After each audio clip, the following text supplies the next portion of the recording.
Hello and welcome back to another Friday Night Live. Hopefully this is working. We're using the new software this week. I did a bit of an impromptu live. Um, so what I was basically doing, I wasn't going to do a live tonight. I was feeling a bit flat for the long weekend, just running off the long weekend from last weekend. So I thought, well, I promised you all a live this week. So I thought little jump in this week just to see how we're going. I'm quite curious to see how this plays out because, like I said, this is the new Eve Mux, of Mux, or whatever it pronounces it. Leah's not here to tell me one way or another. Hopefully they can pop up. Oh, there we go. Sandra, good evening. Good morning. Good evening, Sandra. I did message you back on Instagram, so you have to reach back to me on Instagram if I can speak clearly. Pretty knock for six. So, hey, Jen, how you going? It's good to see you. And Sandra, and she's saying hello to Sandra as well. So today we're going to talk a little bit about the Octopus World Domination aspirations. I know I have teased it previously, and we have talked about it a little bit. I actually enacted it for him today. So basically, I want to talk a little bit about that, what I've done.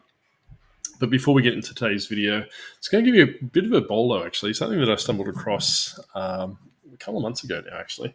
And it's because it's an impromptu live. I don't think the thrift stores or anything else is going to be watching these anyway.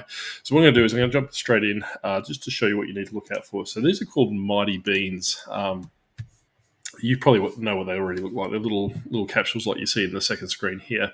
The one at the top, so basically they're called ball beans. So basically this one's the bowling ball. You've also got different shapes as well. Not so much the alien eye that doesn't never put these things on auction. So you've got triangle ones as well. If you keep scrolling down. This is what you're looking at. So you're looking at the sports balls. So far, I've actually came across a soccer ball beans, if you will. Probably about a couple of months ago. I had it listed on eBay, but I'm just going to keep, put it in a listing by itself.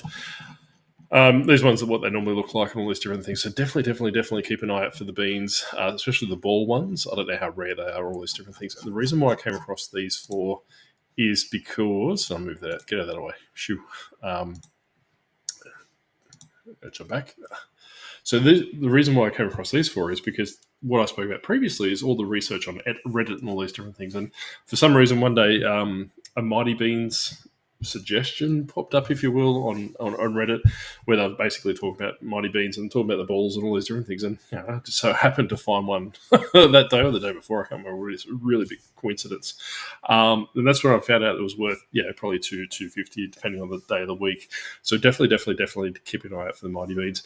Generally, seems to be like everything else. A lot of it's junk. There are some exclusive Mighty Beans that are limited to 1,000. The likelihood you probably find those are probably non-existent. But yeah, definitely keep an eye out for that. So like, so it is a bit of a crazy bowler. Like I said, I don't know how prevalent they are. I don't know how easy they are to come across. I just came across when I was thrifting one day. I don't have it on me, but it was just basically one of those collector things. You may have seen it. I'll jump back into there. That little collector bag crate thingamajiggy, that little red one. I've actually got a green one, and I picked up a red one later on as well. It was actually in the green one wedged in there.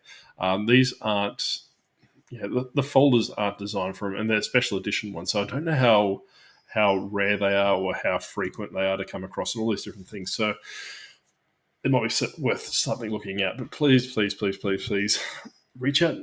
Do your own research. Go onto Reddit, go into Facebook groups, and all these different things. If you are looking into moving into a niche, I've recently moved into a pretty decent niche, which I can get lots of stuff. But I did some research and worked out which particular items with that niche are ones with the high sell-through rate. And it's one of those things that probably this time of the year, moving to the Christmas period, would be quite advantageous to do your research on all these different things. My niche, without going too much into it, is also something you'd probably all time of the year. So it's not so much exclusive to Christmas. You'd probably gift it if that was way inclined. But it's something you could probably play in winter as well. So definitely keep your eyes out for Mighty Beans, and also just do some research. It doesn't take 2 seconds. There's a new niche, and I just stuffed my computer up. So this new niche I worked into, as you watch my Flipwise data on Friday or Sunday, whenever I release it, primarily, most of my sourcing comes from Facebook Marketplace because I'm lucky and I'm living in, I suppose, a capital city, or Australia's capital for that matter. Um, it's quite easy for me to fall into different niches because, and I have said previously, with Facebook Marketplace sourcing, all these different things, but join buy, swap, sell groups in your local area, especially if they're niched. Skyleader buy, swap, sell groups, Mighty Beans buy, swap, sell groups. I'll get it out in a minute. Depending on how popular or how big your city is or where you're actually located, you might find there'll be certain niches, and this is how I actually came across a lot of the stock I came into. You probably will get an inkling of what it is on the weekend. I'm actually going to try and film some in my garage, a la ADH Dave, just to give some bit of background because I'm sick of looking at this. So I'll jump back to the chat. Yeah, like I said, Mighty Beans. It was just coincidental. I just ducked into a thrift store. It was actually pretty good that day actually because I came across.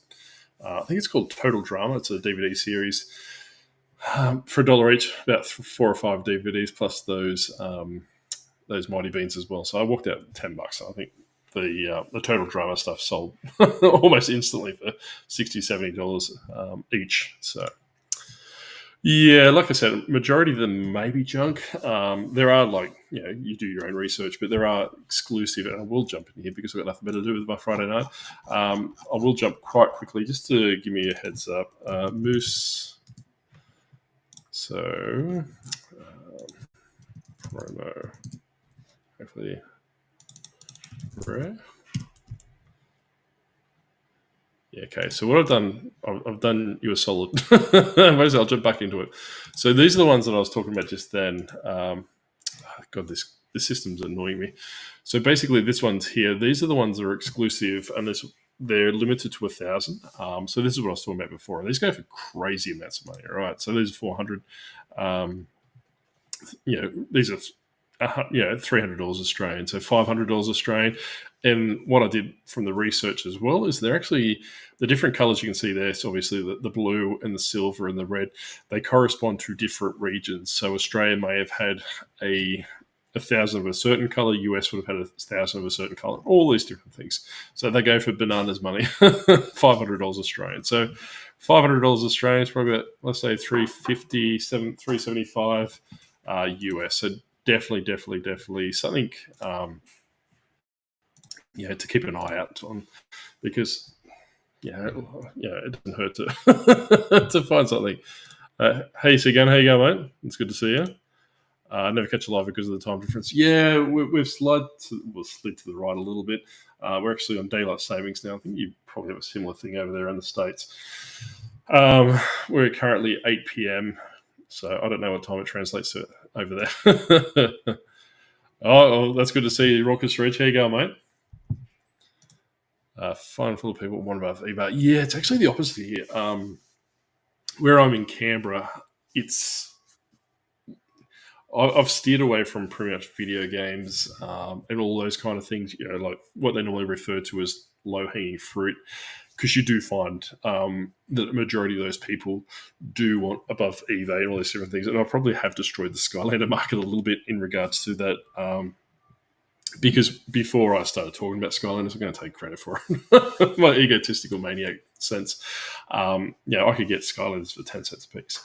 Now when I'm looking, I'm seeing broken Skylanders with arms missing, with legs missing, with heads missing. It does happen. Skylanders are pretty fragile. I don't have a here on my desk, surprisingly. And they want $80, $90 for 3 or 4 characters, which I'd sell for $4.99 as part of my variation listing. So they're really they're shooting up. So I think what you probably need to do is the niche that I've moved into is probably it's board games, right? It's probably a little bit more obscure. Not many resellers are talking about it and all those different things. And I just told you anyway because you're going to see it on Sunday when I do the background. So it's not too bad from that perspective. Yes, there is the onus on counting pieces and all those different things, but I'm more aiming towards the more high-end tabletop Dungeons and Dragons, Warhammer, and all those different things, paying up for them, but I'm getting obscene returns on them. So definitely learn your niche. Like I said, work around what's available to you. I hate summer clothes, and I've sold that numerous times. So, like I said, whatever floats your boat. I find the same as Facebook as well. People asking for eBay prices, times where they sell things without knowledge of the item. Yeah, I don't know if I put it on Facebook, on Instagram the other day. I actually came across a PS3 Slim, which I wouldn't pick up on it by itself, but came with 28 games, and he wanted $60 for it. So for those in the States, $60 Australian is probably $45 American. There was a few in there like Alice Madness Returns, which is probably anywhere between an $80 to a $200 game, which day of the week. And that's another thing that I did as well. Actually, there was a lot of copies on eBay for that $200 mark. Someone had one listed for $80, so I just basically set them an offer and bought them out. So then when that comes, I'll relist it at that 170 side, 175, and push mine on there, and just to push that ceiling back to 200. I do that on occasion. I don't know if that's that's naughty or otherwise, but hey, look, that's how you pretty much control the market cap. And a whole bunch of other games as well. So what I did is I took out all the ones that were pretty decent, put 21 games plus the PlayStation back onto Facebook Marketplace for $120. I double my money and get all the good games. Facebook. Yeah, and it's coming far and few between, right? And it might be something to do with the economy as well, in the sense that people are becoming more savvy, that they want to stretch their dollar further. I'm expecting this time of the year, a lot of people do it, I suppose in Australia, we just moved into spring. So a lot of people are clearing out the junk that's been, holding around. So we have more sales in that respect. Canberra, I find, and I think a couple of the YouTubers I watch in the state have said it before as well, but not as, I'm not going to be as affluent as they are. But what it comes down to is I think that people, where I live is quite a high, affluent area kind of thing, where the suburb I'm in. So I think they either price their items dirt cheap or they price them really high, in the sense because they've got no comprehension of money. They don't care. So to them, $100 PlayStation is probably what they think that, is $5 to the rest of us. Or on the flip side is I pick up $400, $500 digital cameras. I don't have them on my desk. I've got an SLR on my desk at the moment. But for $20, $30, put them on eBay, they sell pretty much overnight for $400. So that's really weird when it comes around here. So I haven't seen the fruit. I don't know where he is. Yeah, board games, they're pretty boring, but not much showing up in Marketplace in my area lately, but I'm only looking for books. Yeah, and that's what it comes down to, Sandra, is that you need to start branching your stuff out. I would really, if something interests you, right? Like I was talking to my cousin the other day, by seeing, silhouettes, or heard me talking to her in videos and stuff like this.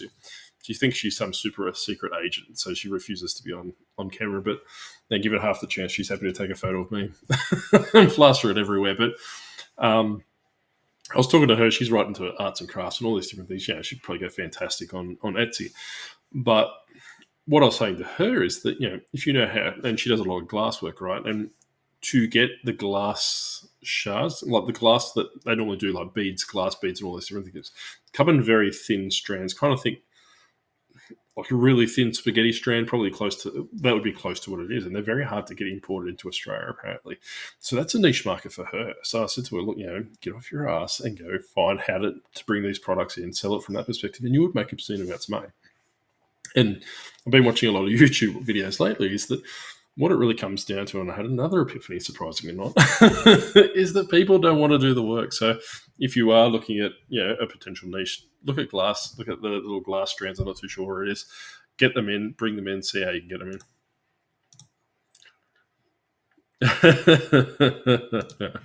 It's good to see you, Peachy. There he is. I'm culling board games at the moment on Facebook Marketplace. I brought up large Kickstarter and never played them, just sitting on my shelf. Now I'm trying to get rid of them. They're the ones that I'm sourcing, right? So I picked up a couple today. I think they got sold comps around that $75, $100 each. It was basically an expansion set and the base set. The guy was actually selling both of them brand new and sealed for $5. $10 for both of them. And it was only the suburb across me, so I went and scooped them up. But it's kind of... it's good from that respect. I'm finding a lot of Talisman. I'm finding a lot of Warhammer sealed. Like out of print ones are the probably ones you want to do. And that big, massive board game lot that I picked up a couple of nights ago, or probably a couple of weeks ago, sorry, where it was 20, 30 board games. I think it worked out to be like $5 a piece. So don't go obscene on them. I probably wouldn't suggest buying them from a thrift store or an op shop. Definitely not from Kickstarter. I have been caught into that before as well. I bought into the original Throw Burrito. I'm not too sure if anyone plays that, but it's made by the people made Angry Exploding Kittens. But anyway, so forked out a lot of money thinking that I could, to sell it on the Kickstarter and all those different things. But what ended up happening was that they actually released it to retail before they actually fulfilled their Kickstarter orders. So I missed the boat and got burnt by that pretty bad. So I would, if you want suggestions in regards to board games, and I'm only very new to the niche, so I can't comment. GW Store might be able to provide more info. But from my perspective is that you want to source from collectors. The amount of times I've gone to the thrift shop or the op shop, or whatever you want to call it, you'll see board games, it'll say complete. You get it home and it's missing pieces. Like I forked out $15 or $20 for the latest Atmosphere, which I could have just got a brand new for that price. And it had 4 or 5 pieces missing. And on the thing it said, buy at your own risk kind of thing, which I think it's crap in itself. But yeah, like look at it from that perspective. Have a shed full of car parts and stuff. Not something I know much about. Practically gave stuff away today to get it done. Yeah, and I think, and we spoke about this on the podcast on Sunday, right, is that when you move into a new niche, it's going to take eBay a couple of weeks to catch up. So you're not going to literally, stockpile everything into your listings and sell it immediately. Obviously, if you underprice something and people got search patterns on, you'll probably sell something very quickly. But as you progress and progress and progress through variation listings, or you progress through listing a lot of items in that specific category, you'll start moving stuff from that perspective. But have a listen to Hanley. I think she's got a YouTube channel by herself, but she's on the Business and Banter podcast with Sam. She's primarily a car part salesman or saleswoman. Maybe give her a look at Sandra if you want to sell your parts. I bought a board game to sell. It took me ages to list it. So many pieces, I didn't want to count them. Have someone else count them. I'm the same. Literally, if I get overstimulated, I suppose, for lack of a better term, if I see something, if I open a board game, there's all these pieces missing and all these, not missing, but moving around independently, I space out. So what I do is I pass it on to my wife because I suppose the win-win for her is that me listing it moves it out of the central area and gets it moved out of the garage into the garage. So maybe have someone else do it for you. But from my sense is that I'm mainly targeting those board games like Kickstarter ones and all those different things, the very high-end board games that have a lot of pieces, and I'm charging the convenience fee of me counting those pieces and actually listing if anything is missing. So I don't really like this new program. It's really hard to read the comments. Very true about sourcing from people who collect them because they look after them. That's exactly right. So this one I picked up the other night. I asked her if there was any pieces missing. She said, look, no, I'm the only owner. I've had them from brand new, and they were, with the exception of 1 or 2 that probably had like that cardboard that splits on the side where the seam is, they were all pristine condition. The ones that I particularly like the pandemic ones and all those different things, had 1 piece missing, which I didn't particularly care because it's in a box to go to the thrift shop, which I'm going to write on there what's missing, but I'm not going to be a prick like that. But I'm actually going to get into this a little bit on the podcast on Sunday as well. I'm actually going to use this as an experiment to take it to the thrift store, use it as an opportunity to talk to the manager, probably in a more a delicate way than someone else did previously, seeing if I can supply them, hey, look, you give me your Skylanders, you give me whatever I want, I'll pay for it, but give me first access to it. If I bring in, board games, or if I bring in, video games, PlayStation 3 games, all this stuff that I don't particularly want to deal with because they're, $5, $10 games. I don't think I maybe listed one on $15 game or something like that, but generally speaking, for video games, I'll list $20 minimum now. With free shipping, is just a stamp from that perspective. But I might start taking them to the thrift shop, see if I can strike up some sort of arrangement, some sort of deal. If they're not interested, I'll put them back on Facebook Marketplace and make the money myself. But that might, a little bit of leverage from that perspective might help in that respect.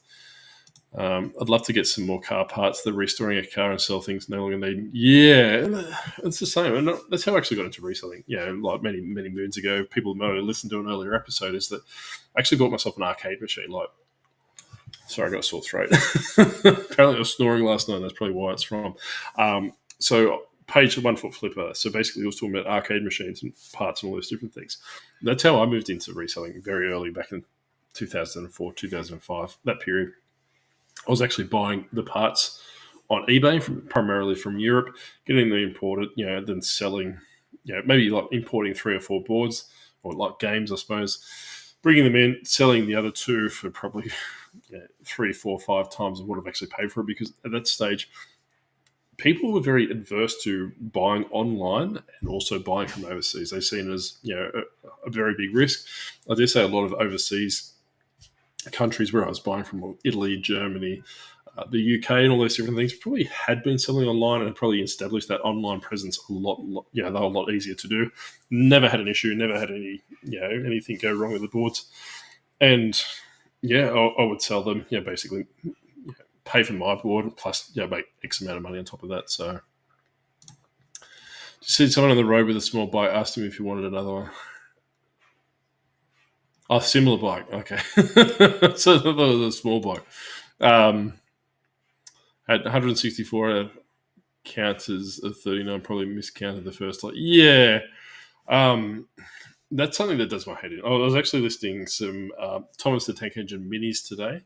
I was trying to sell them individually on a variation listing, but like I was saying on the Friday podcast, unless you can restock that variation listing, it's not existent. You're better off from having it, because the reason why I've pushed through so many Skylanders for my variation listing, my ASP is shot this week when I show you the data on Sunday, is because I've had so many Skylander sales. It's brought my ASP right down. Profit margin is still about that 50% mark. But what it comes down to is that, unless you can keep punching back through variation listings and all these different things, they're going to go dormant. They're going to die and all these different things. The Skylander ones, I update pretty much 2 or 3 times a week, primarily be getting the stock in. So that's helping from that perspective. But hey, Wendy, how you going? Went to my local thrift and found a Catan. 7 jewels, 10 shrink. I wouldn't give a wallet out faster. Catan was a fake.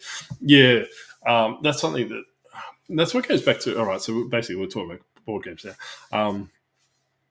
Going back to what I was talking about earlier regarding Facebook groups and market groups and all these different things. I'm in the ACT board games community seller group or something along that. They're people, like we were talking about before, that actually look after their stuff. They're not just primarily, like you said, just walking into a thrift store, picking up a board game, going from that way. They're actually, they use acronyms that I've never seen, like BNIS, which I always, brand new, and like when I was telling Lego, it was like BNIB, which is brand new in box, right? So I don't know what BNIS is. Someone put it in the comment section. Is it brand new and shrink wrap? Or brand new and sealed? I don't know. But like I said, they're all using these acronyms. I didn't know, so I'm going to have to learn all those different things as well. But I actually speak to them and, and then you get a feel for it. They'll tell you straight away that there's pieces missing. There's no pieces missing. I'm the only collector of all these different things. Give me 2 seconds. I'm going to jump across.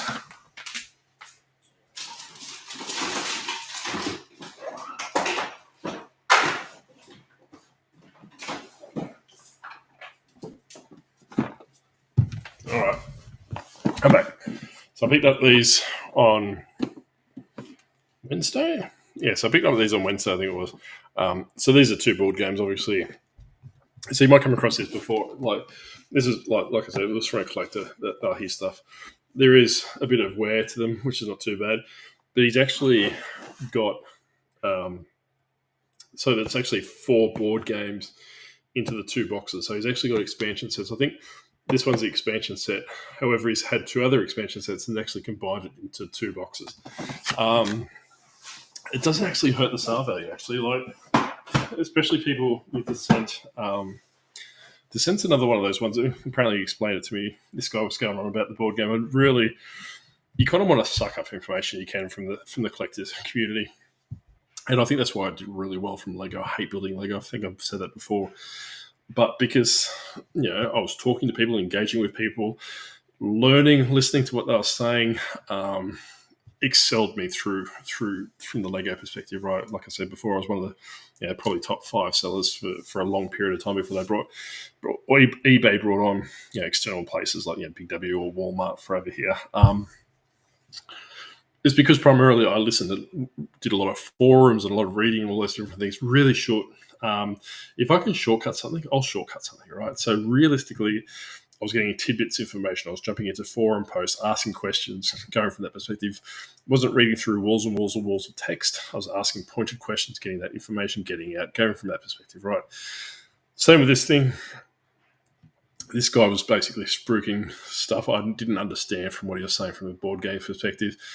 In the sense, when I was there probably about 4 or 5 minutes just having a chat to him, I picked up so much knowledge about stuff like, this board game, the keywords I can use. So, if you're old enough, and I know there is another Diablo game coming out or has come out recently, he said, look, if you want to sell this on eBay eventually after you get sick of playing it, use the keyword Diablo because it is like a dungeon crawler in the sense of Diablo. So these are keywords I'm learning. So, like I said, I always find interesting to get into new niches because when you get into new niches, you can learn more stuff, and you get more money from that perspective. So, not really. Like I said, I'm really spazzing out with this this new software.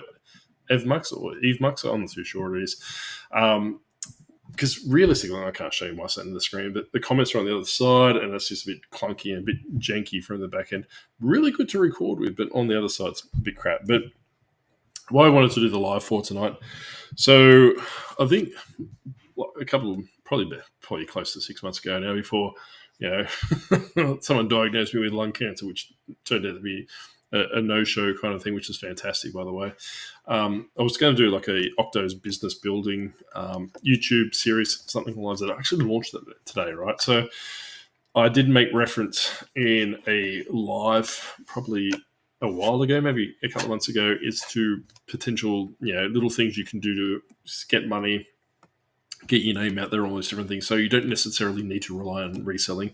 You're walking into thrift stores, prices are going through the roof.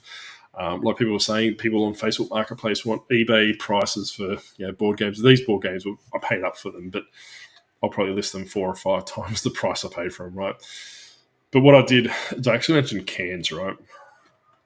So these ones here in Australia, most states, I think. So basically on the back it says that you can get 10 cents back per a can. So what I did, as I mentioned a couple of weeks ago, that potentially look at doing cans. So what I did is actually printed up some invitations, some party invites, if you will. So I know you can't really see, but what I did is I actually piggybacked it on the back of Halloween. Because I'm a massive Halloween fan, as you could probably already work out, or if I've probably said about 400,000 times before. So I basically put an invitation out to a lot of houses on a circuit. So I didn't dot them randomly across the suburb or the estate, if you will. I went on a circuit, dropped them a pamphlet. I did pay a stupidly obscene price for these, and I probably will. If this is successful, I probably will go to a dedicated printing place, opposed to Officeworks, which is kind of like our Staples, I think you've got in the States, because I paid way too much for these. These are almost costing me 70 cents per an invitation. So every person needs to give me 7 cans back to make it break even. However, if you went to the thrift store, bought something for $1, flipped them to 100, made invitations, got 100 invitations, you could potentially snowball your money for that. Pardon me. So going back to what I was doing. So Halloween's coming up. We have a very younger population on this side of the state, or the suburb, if you will. So what I did is I basically, being the Halloween that I am, I declared that we're having a Halloween trick or treat, get together, party, walk around, whatever you want to call it, on October the 31st, which is coincide with Halloween, which is basically, then I made it 6 p.m. at Craig's because it's probably easier for that way. I know you can't read it, but I'll put it on the community page. I think I'll put it on YouTube, Instagram later as well. But basically what it is, right? So now that I have your attention, and I go into this little blurb about wanting to take over the world, I think it says here, the disgruntled octopus is doing a YouTube challenge that revolves around collecting 10-cent containers to fund his world domination aspirations. Please turn over. So I'll cut off the bottom bit because it's got my contact details on it. But then I go into this little drip diatribe, asking people to assist with their cans. Then what I'll do is that I'll come around on a Saturday morning and pick them up. So put them in your front yard next to your letterbox. I'll do a walk around and pick them up from that perspective on a Saturday morning.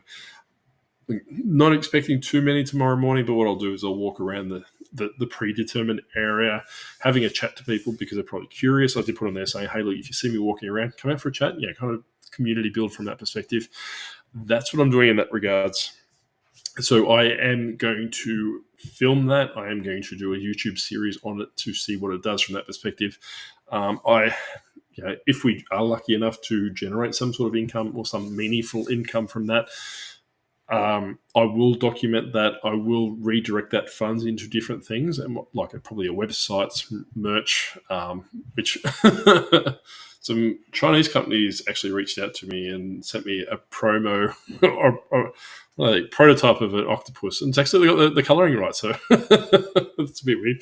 Keep an eye out for that. So I'm in the process of working out what's going on with that. But the cans, obviously being another source of income, it's something replicable that you can do out there. So what I want to do is kind of make it so that, if you've got kids or if you're disadvantaged or you're really strapped for cash or something along the lines of this, like I said, by all means, go to the op shop, go to the thrift shop, pick something up that you can thrift for $1, $2 or something like that, flip it into something that's a bit more expensive, then obviously use it to probably not as pretty as these, but just maybe just an A4 or A5 piece of paper or a flyer just saying, hey, look, you're doing cans collection for a reason.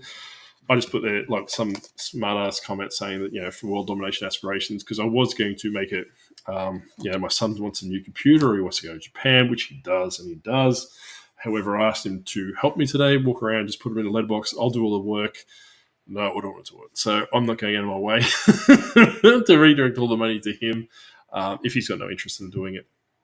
So like I said, that any money from that perspective will be redirected to other business ventures, like I said, websites or merch or something along lines of that. And I will keep a tally on that as well. And if it is successful, another video will be coming out a week as well. So we'll have the podcast, we'll have the What's Sold. It will also have that video either on a weekly basis or a fortnightly basis, just to see how it's all going from that perspective.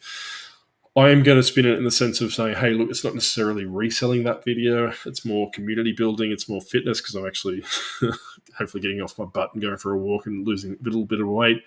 Building relationships with people in the estate, showing people how to replicate these kind of things, showing in the sense that, if you lived in a built-up area, and you have a rebate program where you can get 10 cents for cans and beer bottles and all these different things, take advantage of them, because the amount of people that because I was speaking to a few people in my state today and our friends as well, is that people just throw them in the recycle bin. They don't care. Like I've put on these little piece of paper is that I'll give you a bag. If you literally, it's going to cost me probably 3 or 4 cents for a bag.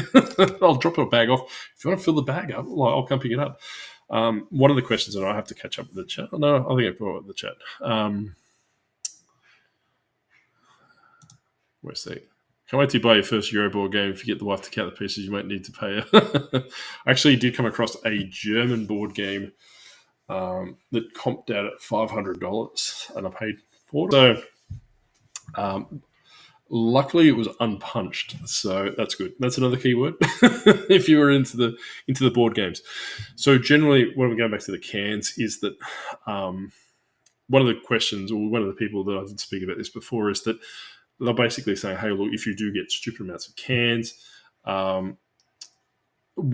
there's cartels collecting cans. But I think, from what can you do from this perspective? So my issue is that me having to bring the cans back to my house, right? So if, I've dropped off, say, 50 invitations per se, I'm going to, I do say there's going to be an increasing uptake as we go through. When people, are talking to people through the week, and no doubt I'll probably talk to her tomorrow.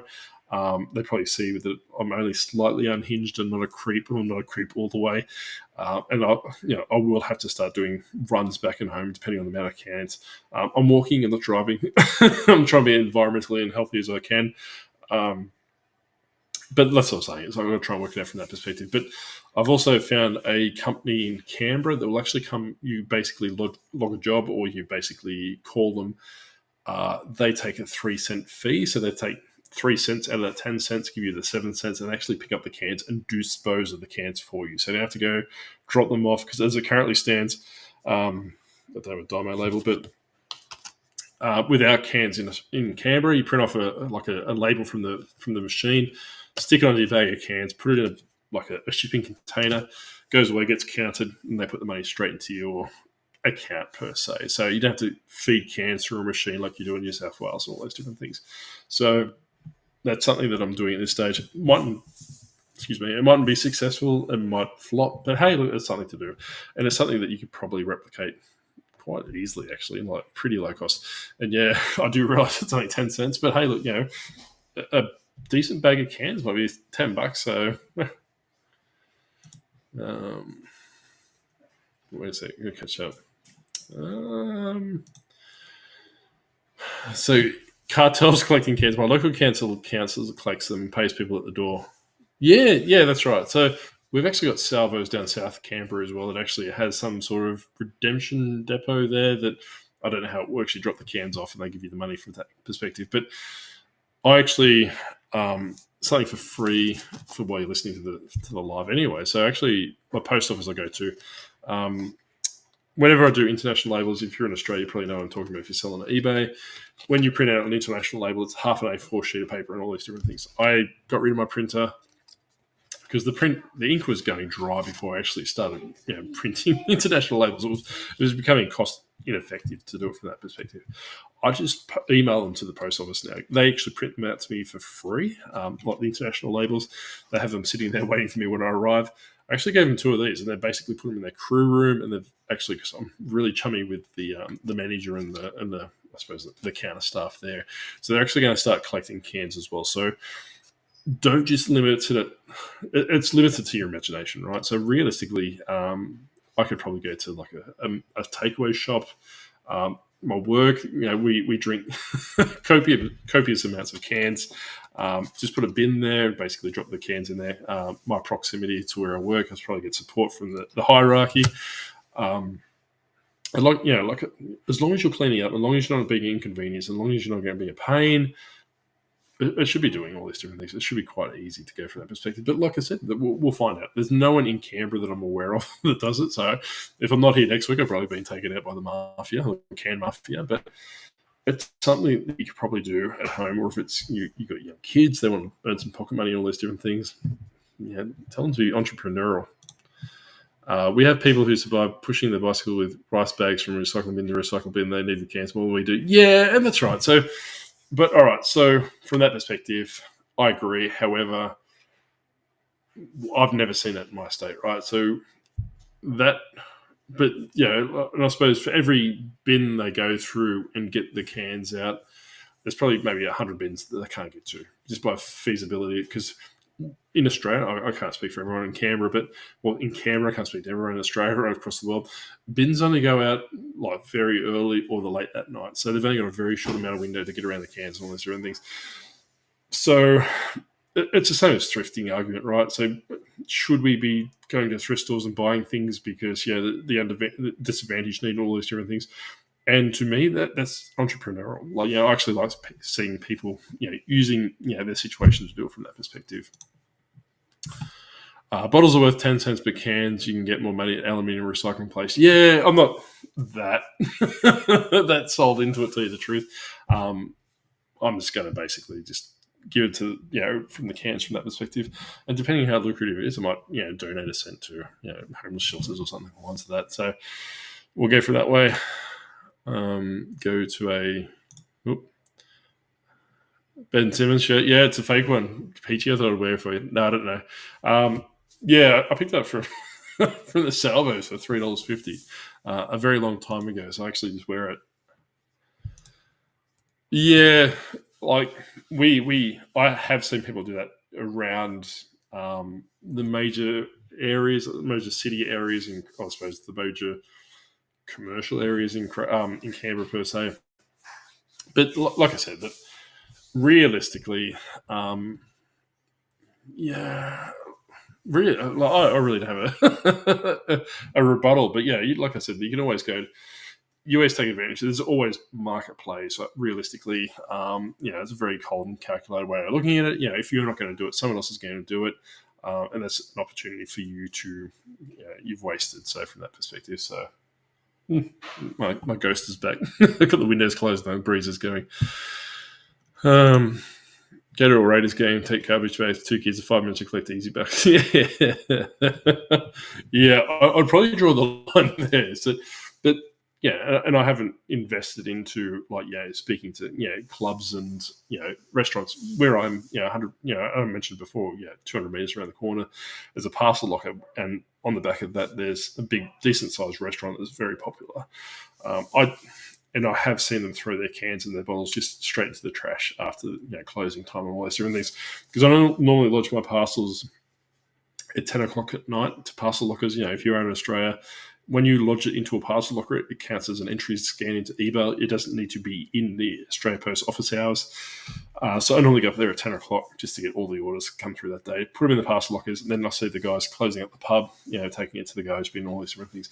So, depending on my interest level and sustained interest level in doing this, I could go talk to the manager there, drop one of these things off from that perspective, put it on a community notice board at the shops as well, saying, hey, look, if you want to do it, that you don't need to do it. I'm not going to push people into do it or pressure people to do it. It's just another revenue source from that perspective. So,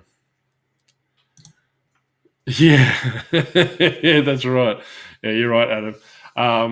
But like I said, it's something that you might only have to do it for a couple of weeks, redirecting that money into something else and all these different things. But it really, really, like I said, I'm trying to work out ways, and going back to what I was saying, shortcutting earlier, is that trying to work out ways to streamline the process.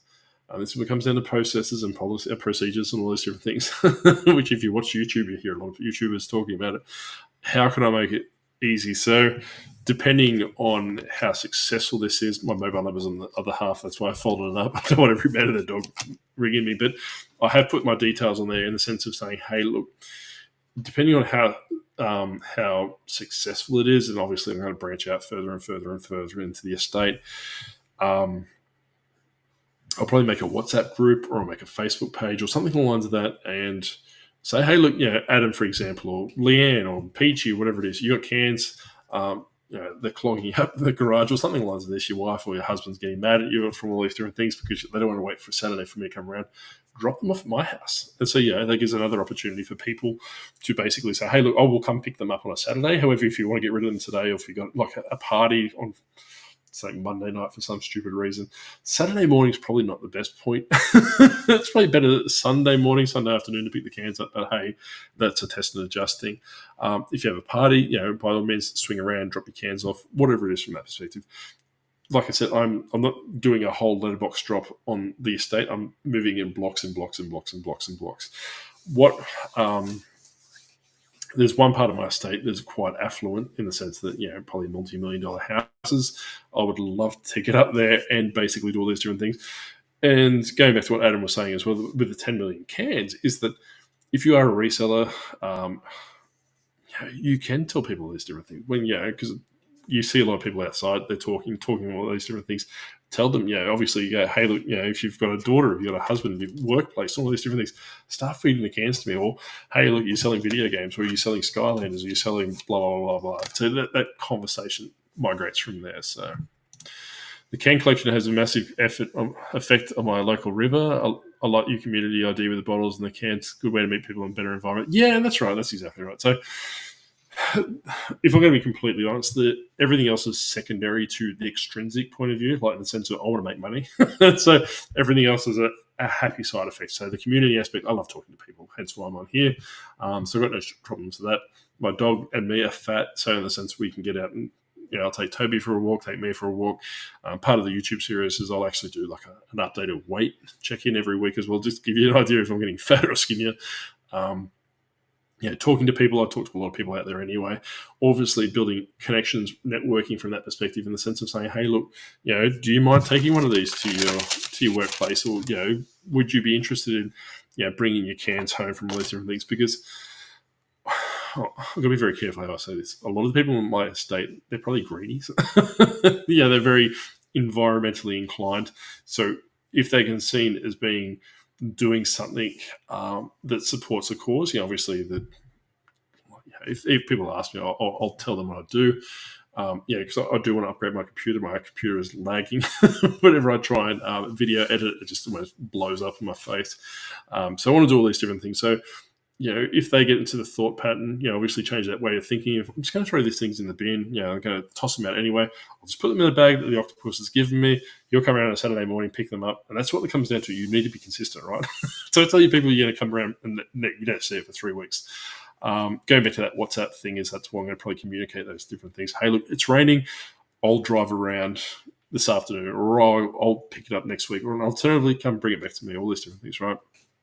So, but like I said, that we can branch out from those networks and all those different things, and have your own little can cartel going on. Don't make it more complicated. So when I hopefully envision, the end state for these different things.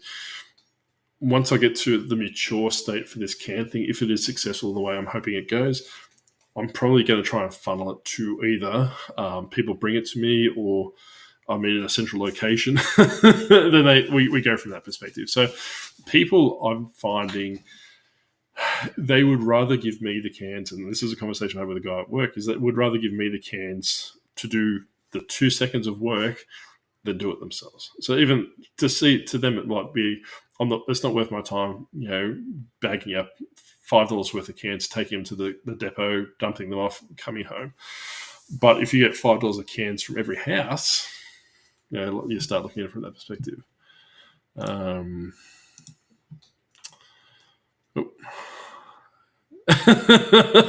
Yeah, I don't know. Well, I've got problems, Rob. You know that. No doubt coin collecting is just around the corner. No, yeah, I'm not that far away. I think that ship's already sailed according to everything. Hey, Wendy, how you going? Yeah, that was one of my ideas actually. But because like I said, there's this company that will actually do it from that perspective. So I'm going to do a bit of a YouTube video series on it. It's going to be more generalized in the sense of it's not going to be solely revolving around cans and all these different things. I'm going to try and make it more community aspect from that perspective. The cans are going to probably be a fall away, fail safe, pushback behind the scenes kind of thing. So yeah, but that's pretty much my plan at this stage, just to see how it goes. Just sort of more Skylanders. Yeah, hey, look at me go. But yeah, like I said, it was just something to go from that perspective. I wanted to try and find something that's a bit different. Hasn't been done in a lot, or not that I'm aware of. Definitely not down here in Canberra. I don't want to step on the toes of charities and all those different things, so I'm not going to go to like the major restaurants or the major places to say, "Hey, give me your cans," because they'll probably be redirected to support services and to other organisations and other people that need them from that perspective, which I'm definitely not interested in. Trying to cut the grass from that perspective, but it's opportunistic, right? So, like I said, going back to people putting in rubbish, or going back to what they're saying about for the river ecosystem and all those different things, it will beautify a little bit as well. If obviously people, I don't think it's going to do a monumental environmental effect just by a very, very small sample size that I'm doing. But if it's replicatable, I'm hoping that people do pick it up in some capacity, not so much cans, but just thinking about things. And then obviously taking them off the streets, getting money for them and going from that perspective. When me and my mum were looking around for hard rubbish, we'd seen 10-cent cans in the pile, leave the things you can get to. That did cross my mind. It's like, maybe if I can get rid of everything in my garage. Jeez, the wind's blowing. Get everything in my garage, just replace it with bags and bags of cans, and it might be better.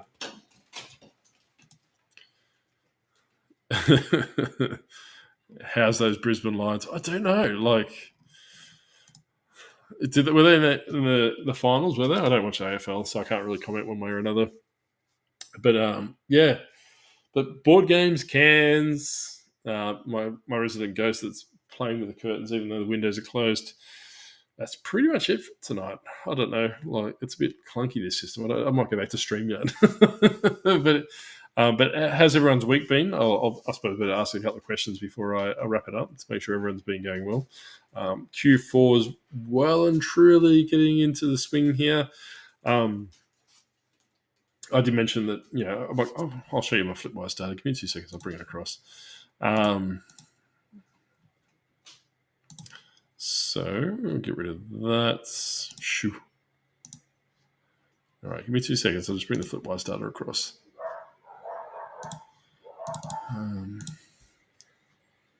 All right. Okay, so this is the Flipwise data for this week. So, like I say, my ASP has gone plummeted. For the simple fact is that, excuse me, Skylanders. Obscene amount of Skylanders, right? So, if I go down here, so it's 47 new listings, 80 sales. So every time I make a sale on a variation listing, say if it's a variation listing and a pumpkin boot, for example, that variation listing selling Pokemon figures, the way that Flipwise does it, if you buy 17 items in the one variation listing, that counts as 17 sales. Because I sell a wide gamut of Skylanders from $1.99 all the way up to $700, if people buy $1.99, and when you do see, when my orders do come through Skylanders, it'll just be like ching, ching, ching, ching, ching, ching, ching, ching. That sound for like 17, 15, 16 times. It'd be like $1.99, $2.99, $7.86, whatever it is, because I got it. The more you buy, the bigger the discount is. So those individual sales within that variation listing doesn't count as one sale. It actually counts as the amount of Skylanders, for example, from that perspective, which in turn brings down the ASP. But on the flip side is that each of those Skylanders, when I make that one sale, so that Skylanders is bringing, even though if I sold it for $1.99, this is going to probably trigger my head, so hopefully I can communicate it well. So each of those Skylanders only $1.99 on average. They bring in $15 back. If you look at the Flipwise data, let's see, where is it? So I've spent a lot of money on inventory this week, which is at $473. However, the average gross per sale is $29.24. So that's individual items, right? So that's not with a variation listing of 17, for example. That's 17 times 30. I think I have to double check. And each of those items, the profit is $12.83. So, whilst it is good from that perspective, it is bringing my ASP down. Don't really care about the ASP's perspective from that, like from my end. I'm just purely looking at that profit, which is around that 50% margin. I'm sourcing a lot, and you've seen I try and do about $200, $300 in new inventory. I'm front loading for Q4 a bit late in the sense I normally do front loading probably around about the June, July, start building a stockpile for Q4. But because I'm moving into a new niche being board games, I have been stockpiling in that respect. So my stock level, my stock inventory price probably in the next 4 weeks is going to be quite high. I have been buying board games up to $100. Brand new and sealed. And I've listed them for $550. So these are board games you probably need to be looking out for. Christmas was probably the better time to sell those. So, like I said, that's probably why it's pushing it from that perspective. So the Flipwise. So basically, jumping back into Flipwise, give me 2 seconds. I want to show you something. So here's a sale that just came through. Hopefully we're seeing. So this is a sale that just came through Flipwise. So this is my Star Wars vintage listing per se, right? So my bulk. So he's bought 3 books, whatever it is from that perspective. So he's bought 3 books out of this variation listing. And what I've said previously in the podcast last week is once I've sold out of these Star Wars books, I'll repurpose this variation listing as something else. I'll replace all the photos, replace all the different specific areas, then hopefully keep the sales history data and make it a lot quicker from that perspective. What I wanted him to do, and I don't know if you'll really be able to see it, but there's actually a part here that says cost to ship, which I've highlighted there. Hopefully I can't make it bigger. I can't make it any bigger, so apologies for that. You have to zoom in yourself. If you're in America, he'll actually, if you print that label off eBay in Australia, which no one does because everyone uses MyPost, or if you don't, you should be. In America, like primarily from what I was talking to him is that or talking to a lot of people that other use it as well, is that if they ship primarily through eBay or pirate ship, it transfers the data from the cost into that field there, right? So when it comes down to me, I actually have to go in there. I'll try and zoom in. I see. Give me 2 seconds. I can't. So this data here. So you can see that we didn't really help. But so I have to actually go in there and manually enter it. And what I find as well is when I do a variation listing, come on, shoo. Riveting viewing. It goes across everyone. So cost to ship, cost to ship from all that expensive, right? So it will actually upload the tracking details to it, which is good, but I then manually have to enter that data into it. So I have to put down the 887 or 1040, how much it costs from that perspective. And these sequential orders, I normally put a zero price against them because I'll put them in the same box, I'll put them in the same small padded mailer from that perspective. So it's not too bad from that perspective, but that's what I want him to add to it, plus also a GST component somewhere. I did give him, I'm pretty sure I gave him Ethan's details for him to reach out to Ethan at some stage to implement a GST component into it in the sense of saying, hey, look, what's your liability from a GST perspective? When you buy products, when you list stuff, when you buy postage supplies, for example, and you've got your GST component at the bottom, push that in there and obviously go from that perspective. Just get a little bit clean it up from that perspective. It's decent. Really enjoying it because it's obviously a lot easier to communicate the data. And obviously from when I'm showing you guys, it makes it infinitely better from a what's sold perspective. However, it would make it a little bit easier if it, imported that data from Australia Post. Apparently, I think Sandra may have spoken to him and he said, look, he's bringing it further down. It's probably a lower priority. If he made that a higher priority, I'd probably recommend it and spruik it and tell everyone to jump on the board, especially depending on the size of your store. It just makes it easier. It's a strange way to spell Million J. Yeah, he's actually there. That's why. He's keeping an eye on me, can't you see? Where is he? There you go. Yeah. So he's there. He's there in spirit. Anyway, I've had enough. Any last questions before I go for the evening? I'll give you 32 seconds to ask. A bit exhausted this week. It's been rough, but like I was saying is that just recapping the points, cans are fantastic. Board games, look into other niches. Don't necessarily look into board games. Especially if you don't know what you're doing. I'm paying a considerable amount of money for board games, right? I'm not getting them for $2 or $3 like you would at an off shop or a thrift shop. I'm going to collectors and they want not necessarily collector price, but they do want prices that would probably outprice a lot of resellers in that respect. Something that if you watch, like I said in the podcast last week, depending on where you are in your reselling journey, if you're only brand new, you want to try and build some money to supplement your income and all those different things. Wouldn't rush out and buy board games the way I'm doing it. However, if you're getting to that point where you do have that little bit of extra cash, because what I'm spending on these, I'll probably make 4 or 5 times my money that I've outlaid on these things, right?